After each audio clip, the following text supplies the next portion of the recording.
What is up? What is up, Camelback fam? Welcome to another episode of Humble and Hungry, the series where we sit down with revolutionary entrepreneurs in conscious tech and education who are changing the game and have a conversation with them about their founder stories, what it is that they're up to in the world, and how they are impacting the communities that they serve. I am your host, Lex Lindsay, Senior Associate of Marketing and Communications at Camelback Ventures. And I am so excited to have joining us today Carlos Markvera, 2019 Camelback Fellow and the co-founder and executive director of Pay Our Interns. Carlos, thank you you so so much much. for having me. Yes, thank you for joining us today. I'm really excited to just learn more about your venture and your founder story and how you got started. So thank you. Thank you for being here. I like to start off these questions just simply grounding us in what social impact entrepreneurship is and what it means. So, if you could just share with us in a few sentences, what does impactful entrepreneurship mean to you, and how has being an entrepreneur changed your life? So for me, I think being an impactful entrepreneur is kind of like being a visionary where you see a future that's still not there yet, but you can grasp it and you're working day in, day out to create that reality. And then I think being for entrepreneur for me, I honestly think it's like the best job you can have because it's a little bit of everything each day. But really, it's like I said, it's creating something new, which is what I'm doing with Pay Our Interns. Yes. No, I love that. I love the visionary aspect of it, creating something, having a vision of something that's not there. I'm super excited to kind of dig into that a little bit more because you had a vision for Pay Our Interns before it existed. I don't Yeah, know that there's another organization out there like it. there And is it. oh, yes, I'm super excited to get into this. Awesome, awesome. Well, I introduced you briefly, but I would love for you to just share a little bit more about yourself and a little bit more about what Pay Our Interns is and what you guys do.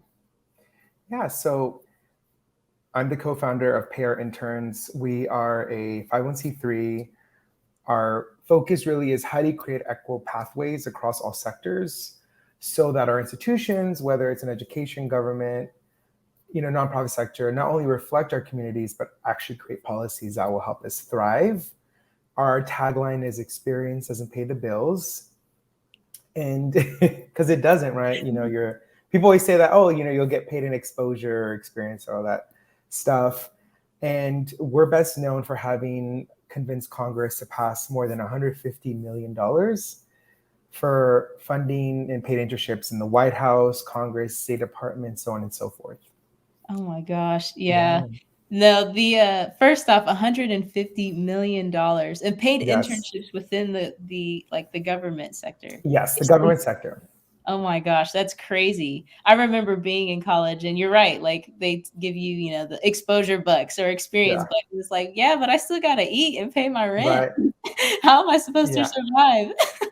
Absolutely. And I just wanted to know, even though most of our work has been in government, we have done work in the nonprofit sector, and there's been ripple effects where, like, now that the White House pays, we started seeing more employers, start switching their programs, particularly nonprofits. I mean, a good chunk of the private sector pays. So Mhm. yeah, that's kind of some of the things that we're up to. Really, just I think our belief is nowadays to be competitive in this job market, you not only need the right credential, but you also need experience, Right. right? And you gain that through internships. Oh, yes, yes. Awesome. So, what propelled you to start Pay Our Interns? What life experiences or, what Yeah, issue was it that you or challenge or obstacle was it that you were that you may have experienced yourself that led you yeah. to founding Pay Our Interns? So I joke around. I was like, I was bitter for my 3 unpaid internships. I interned on the Hill, Congress, and the White House. Sorry, yeah, the Hill, European Parliament, and the White House. And so coming from a working class family, it was very difficult. Like in the one in Congress, I was interning about 30 hours a week. I was working 20 hours a week. And I was taking 5 classes as an 18-year-old. So as opposed to just trying to immerse myself in this opportunity, I was fighting not to fall asleep. Similarly with the White House, and there is I would say like a racial component to this, where we know that there is like a wealth gap in this country, right? between white families and black and brown families. And it's only going to get worse. Like, what's one way that you can, gain wealth? It's like through career, so on and so forth. But we've kind of created this glass ceiling because we're telling black and brown families, like, you need to pony up several $1,000s for your child to do an unpaid internship in New York, DC, or, LA. And it's only making things worse. So in some ways, like, I see my job, it's more than just saying pay people, but it's really like, how do you close that wealth gap? Right. No, that's a great point of like, just kind of like gatekeeping, I guess, in a way, Yes, absolutely. we say that in order for, you to get a good job, you have to have experience. And one of the best ways to get experience is to go and get an internship. But in order to get an internship, you have to have money to be able to travel to these places and live there and be able to, experience it. But like when you're for black and brown communities, like the wealth gap, it's like not always feasible and affordable for a family to be able to do that. And so it's just like stopping you in your tracks before you have the opportunity to really like advance and, like be able to, help your family and like, start your career. So it's very, very much so felt. I am at like, from my intern experience in college, like I did unpaid interns and internships. And it was like, man, I had to stay within the community that my college was in, but imagine what life or, what experiences I may have had, opportunities may have opened up had I been able to go to like a New York or an LA or a Texas. And there's so many other stories like that out there to kind of. Absolutely. So what have been, as an entrepreneur, specifically an entrepreneur of color, what have been some of the challenges that you have faced, or like the most challenging thing that you have faced, and how have you overcome that challenge? So I think for me, it's dually, like internally and then externally, and they kind of feed off each other. What I mean by that is, I didn't know anything about entrepreneurship. I think a lot of it's kind of like social capital. It's who you know. What I mean by that is, like, for many families, particularly like well-off white families, like their parents were professors, so on and so forth, they just have kind of a insider track knowledge in all these things that we just don't have. I'm also an immigrant from Colombia. So when I started this, I didn't know what seed funding was. I thought that's what you did as a gardener. I started my organization with my last paycheck. I basically did it really every kind of all the wrong ways not to do an org. I kind of did that. And I think the issue I had was because at one point my family were living day to day. That's kind of how the org was. I didn't think beyond one day. People were like, well, what's your 5-year strategic plan? I'm like, what is that? And I had, no idea. So, and it's still a process I'm going through, but basically, like, how can I rethink my relationship with money? Since usually I have painful memories attached to it. And then externally, the discrimination, the backhanded comments when I pitch to investors. Now, one thing I do really appreciate about Camelback, and I know I'm sure we're going to get to that, but it's really teaching us like that we know, if it's like a white dude pitching something, investors will be like, well, what are the opportunities here, right? Like, what's your North Star? While if myself or you pitch, it subconsciously is like, well, what are the risks, right? So like, how do you reshift that to like, actually, I want to talk about the opportunities. So, that's, I think, kind of been some of the biggest challenges I face internally from my own background. And then I think externally, not always getting the same opportunities as others would get. Yeah. No, thank you for tapping into just like the kind of like the duality that happens as an entrepreneur of color, the internal struggles that you deal with, like the traumas and things that we have to face and address and overcome personally. And then, the outward world, the way the world sees us, and how we have to present, or the external, as you said, the external obstacles that we have to overcome as entrepreneurs. You had slightly mentioned, and I know I'm getting a little off track here, but you slightly mentioned there that you had started a venture before Pay Our Interns.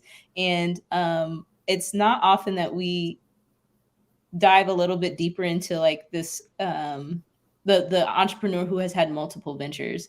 And I'm just curious, having had multiple ventures, what would be your best advice for your younger self just getting started in the journey? So the first one I did was actually a campaign. I was organizing janitors. So I don't know if I would fully, it was like a whole new organization. but it was like in college. In terms of the advice I would give myself now, I think is to do things in a more slower, thoughtful way. I think when we have a personal connection to whatever problem we're trying to tackle, right? Educational attainment, disrupting the school to prison pipeline, so on and so forth. You feel like you need to solve it yesterday, right? And that every hour that we're not doing something. But that being said, like our bodies are not machines. And, the fights that we're fighting against or the problems that we're trying to solve will probably take decades.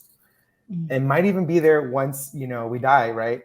So how do we make sure that we're taking care of ourselves? Like I think the best advice I got was like, don't keep others warm by setting yourself on fire.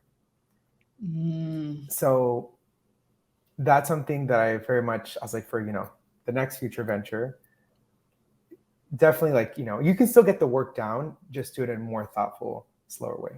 Yeah. No, that kind of taps into like the self-care component, right? And this hustle mentality. I've been personally just kind of like reading and listening to a lot of podcasts and things about just like hustle culture and the way that we have kind of been conditioned to start believing that like in order to achieve success in this life, like you have to be on all the time. But like burnout is a real thing. Our bodies are not meant to be working all the time. It's just not sustainable, right? So can I add something to the whole hustle culture? So this is something I actually get really like riled up about. But, I've been very fortunate to have made the list of Forbes under 30, so on and so forth, which I think when you're 2% of color, it's extremely helpful, right? Having an attachment to some of these institutions or like brands of power and influence. And I remember I got a scholarship to go to some bougie conference, and they had this speaker. He was like 22 years old, and he like had started a venture. He had dropped out of college, and he was entrepreneur residence at this consulting firm. I mean, just all these accolades, and I was really inspired. And I'm always like, I don't really get jealous. I'm more of like, how can I learn from you, right? Like, so that I could become better, or they say level up, whatever. Right. But we talked after, and I was asking questions, and he was like, oh, well, when I was like in middle school, my family and I, we'd go skiing in Switzerland. And I was like, who is skiing in Switzerland at that age, right? So I like looked him up. His father had started one of the largest consulting firms in the world. And there's nothing wrong with coming from money, but if someone, read his article that he's been in, which he's been in many, they would think, what, if I just work 5 hours harder, I can reach his level. And you're not. His father's a billionaire, right? You can't drop out of college and do all those things.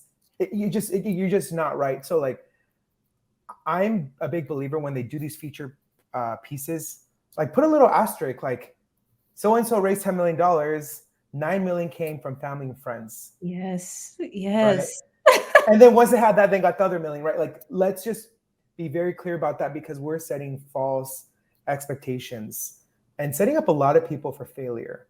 If they just think it's just all pure grit, it's not. Yeah, no, that is such a great point. I get riled up about this too, because I see, like the people that I look up to, and I'm just like, yeah, man, like I want to be like that. I want to achieve that level of success. And then, like you said, had there been a little asterisk, if I dug a little deeper, like, oh, actually, they had this, and this playing in their favor, whereas I'm truly starting from ground zero. Like I'm going to have to work 10 times harder to get to just like their starting point. Absolutely. And no, that's such a great point. That gets me riled up sometimes too, because I'm like, why can't we just be transparent about this? Like, be honest, be real. This person had a little bit of a leg up, and that's okay. They had the opportunity. But, like, let's not set out this false pretense that like, oh, we're starting at the same starting point. Like, it's different. I think what I hearken it to like the visual that you have of like people who are starting a little bit further in the race, and those of us who are starting from the back, but like we're saying that opportunity is equal, and like we can all get to the finish line even at the same time or faster. It's like, no, that's not exactly how that works. 100%. So you had mentioned it a little bit earlier. Like I said, you are a 2019 Camelback Fellow, and we are so proud to have you as part of the Camelback fam. I want to talk a little bit more about like your fellowship experience, and how that experience kind of helped grow you as a founder and helped, you know, grow Pay Our Interns as a venture. Yeah. So Camelback, not just because I'm talking to you, but it really does hold a special place in my heart. Y'all were the first, are basically our first funder, and like the first group to take a risk on us, right? Like take a shot on us. So that for me is something that I never forget. That's why I'm always preaching about Camelback. In fact, I have my Camelback jacket right in the room that I always wear everywhere. I actually just saw a former fellow, Vanessa. So for me, what I really appreciated about Camelback was a couple of things. I think A was a community. Like I still am in touch with other fellows.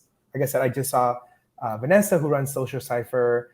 We saw a corgi race in Southern California because that's actually a thing. Like people race their corgis, and it's actually the cutest thing. Second was the Capitol. That helped me pay my bills and keep the lights on, right? And the fact that it was non-restricted so that we could use it, in whichever way we needed at that time. The third was the coaching. That was extremely pivotal. I was with Dr. Cristina Villarreal. I actually still am in touch with her. She's someone I talk to basically every week. I just saw her a couple months ago. I'm going to see her next month. So I think this, the time, like the time period of the fellowship, the Capitol, the community, and the coaching were all extremely pivotal. And then just the curriculum, right? Knowing how to understand that there will be like subconsciously investors will try to pivot to like risk space, right? How do you push it back? And then I think the other part was like, how do we change our mentality from like, zero sum to like asset based? I had never heard of that. And that wasn't until when we were in New York City when we learned about that. So a lot of where I am as an entrepreneur, as a leader, and where the organization is thanks to, what I learned from Camelback. Oh, that's awesome. Yeah. Thank you for sharing that. I kind of want to double back because you had mentioned this earlier, when you step into these spaces, when entrepreneurs of color versus, like our white counterparts step into a space, pitching. And, for white entrepreneurs, it's that you come into the conversation and, it's about one thing, but when an entrepreneur of color steps into a space, it's about the risks. Yeah. And I'm curious, I do want to lean into that a little bit. Like, how have you overcome that type of conversation? Like, how do you go in with the mindset of like, once they maybe start to try and go there of like deficit based, how do you flip the switch? Yeah. So I sometimes so I will say things have changed a little bit. Things have gotten a little bit easier for me, but I think part of it is just like our track record, which also sucks where it's like you have to be exceptional to get what other groups that I would say are mediocre would get, or even like a fraction of what they end up raising. But A is just being confident, right? Like we all have imposter syndrome. Well, actually, it's usually people of color have imposter syndrome. That's not the moment to have it. Like own your shit, own your power. Just if they're asking questions, be very direct, be very calm, project confidence. I think that's extremely important. And then things that I would also add is like, don't ask for small numbers. Because oftentimes when you're coming in, it looks like you're just kind of begging. Believe it or not, sometimes they'll think less of you when you're asking. They're like, oh, that's nothing, So yeah, I think those are some of the things that I've, used. But like I said, I want to be mindful, like keep it real. It's still difficult, which is also what frustrates me, where it's like, even after all the awards I've done, like getting the White House to pay interns, sometimes you still have to like struggle, which is BS. But it is what it is. Yeah. Thank you for sharing that. I know that there are so many folks who are listening that will appreciate that feedback and that advice, because it can be hard. And I imagine, the more times you go into a room, a space, and it's like, that's what you're up against, it can be daunting and Yeah. determining and a little disheartening. But to just remain confident and to step into those spaces knowing that like leaning into what it is that you have, the work that you're doing, and just like staying grounded in that. Yeah, and I wanted to add one more thing, particularly like if you're on the younger side or starting, newer in a space entrepreneurship, and let's say, you're a Black woman, and that's obviously a lot of double whammies against you, try to find people that will be your sponsors or champions and that like would agree to like be part of your advisory committee, right? So that when you're pitching, they may not know who you are, but they know who that dude is to be part of that. So I think some of those things I think are really helpful. Just like I call them like Sherpas. Find people that can help you navigate these spaces so that you're not doing it alone, which, Camelback definitely does help. Awesome. Awesome. Thank you. Thank you. Thank you for sharing all of that advice and wisdom. So legacy, we talk about at Camelback Ventures, generational inheritance versus generational wealth. This idea that, it's not just money that we leave behind to the next in line. It's about the policies that we create, the mindset shifts that we leave behind for those who come after us in order to create a more equitable and just world. And so I'm curious and would like to know, what do you hope that Pay Our Interns legacy is for the next generation? So what I hope our legacy is that we created a society and world where it doesn't matter what someone's socioeconomic background is, they were able to pursue whatever career they wanted to, regardless of their background. For me, that is the legacy I would like the organization to leave. Oh, I love that. I love that. I feel very aligned to that, because I think about like my nieces and nephews and how, like, I work in hopes of creating a legacy that they will be able to have choice in their life and not have to work because they have to, or work a job because they have to. It's that they get to do what it is that they love, and it's a choice for them, not out of necessity. So that's beautiful. I love it. So what's next for Pay Our Interns and Carlos? What's next for you in What is next?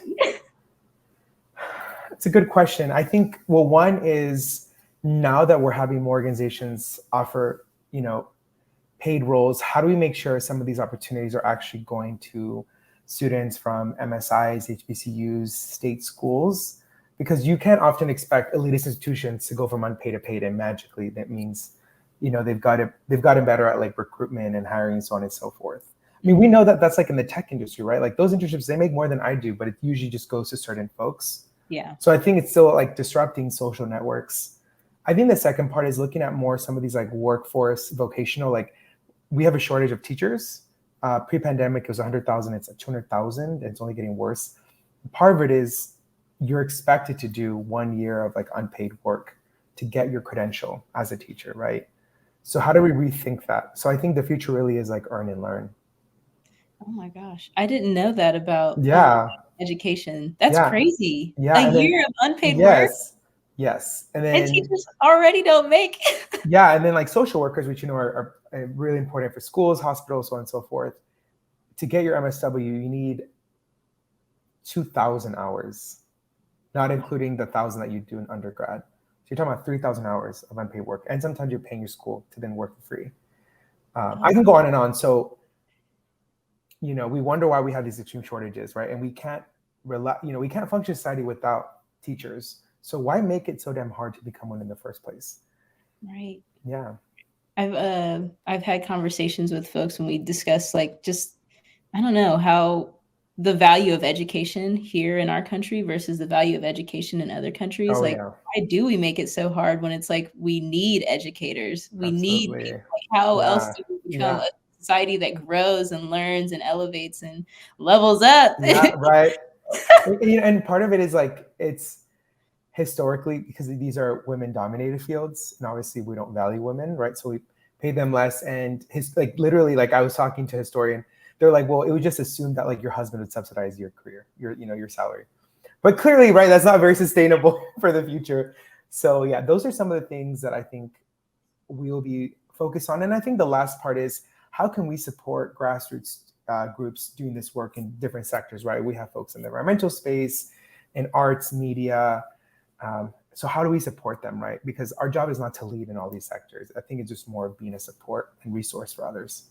Yes. Oh, I love it. I love it. I'm so excited to see like how, you tackle those Yeah. opportunities in the coming years, because I know that it's going to be outstanding. You're definitely like a mover and shaker in the space. Like Pay Our Interns, like you said, there's not another organization out there like it. And so just to see the tentacles and Yeah. the impact that you're going to have, and then the ripple effects of that, I'm here for it. I'm so here for it. So, Carlos, how can folks connect with you if they want to learn more about Yeah. their interns, if they want to support, if they want to learn more about entrepreneurship? What are some ways we can get connected? So make sure to follow us, Pay Our Interns on Twitter, Instagram, Facebook, LinkedIn, it's same. And then for me, it's Carlos Angeles 25 in all those platforms. Awesome. Awesome. Thank you Yeah. for that. Well, Carlos, as we're wrapping up, I just want to thank you so, so much again for sharing all of your words of wisdom, your expertise, and your story with us. It was great just getting, again, to learn more about you and what inspired you to start Pay Our Interns. And yeah, it's been a pleasure chatting with you. Thank you to everybody who has tuned in. I hope that you guys grab some gems. Definitely go back, because Carlos dropped a few. He definitely dropped a few. So make sure you rewind and take your notes, take your pen and paper out. Yeah. And as always, thank you guys for joining us. We do these conversations every other week. So be sure to tune in for the next one, and we'll catch you later. Yeah. Thank you so much for having me.